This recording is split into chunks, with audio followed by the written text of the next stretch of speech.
Hi mami, sa mga anak diyan ng November, check natin kung magkano yung puwede niyong makuha kay SSS for MATBEN and kung ano yung qualifying period mo. So, I'm using SSS Maternity Benefits Calculator.com. Sa mga gusto mag-self-compute, punta lang po kayo dito sa site and follow the steps lang.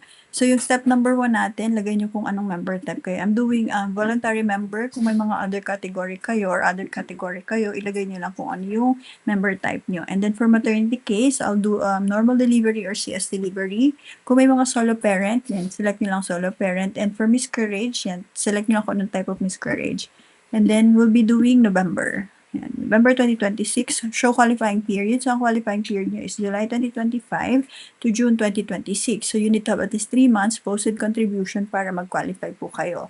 So, sa step number 3, ilagay niyo yung total contribution nyo. So, lalabas din dito yung qualifying period nyo, which is nag-start siya ng July 2025. Kung magkano yung hulog yun ng July 2025, yun yung ilagay nyo dito. Na kung hindi nyo kabisado yung SSS contribution nyo, pwede kayo mag-login sa account nyo, sa SSS account nyo, and then, nandun siya sa under contribution. So, let's say, for example, yan.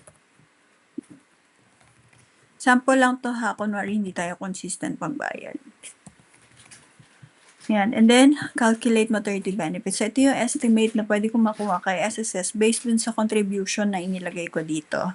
Yan. So, sa step number 4, makikita lang dito kung ano yung mga missing month ko or kung ano pa yung mga months na pwede ko pang bayaran. So, kung may nakalagay dito past deadline na, ibig sabihin hindi mo na siya pwedeng habulin or mabayaran, or kung mabayaran mo man siya, considered late payment na for MATBEN. Yan. So, sa mga gusto magpa-compute or magpa-check ng kanilang MATBEN, comment lang your EDD, your month contribution, and your member type. And for self-computation, punta lang kayo sa SSS Maternity Benefits Calculator.com.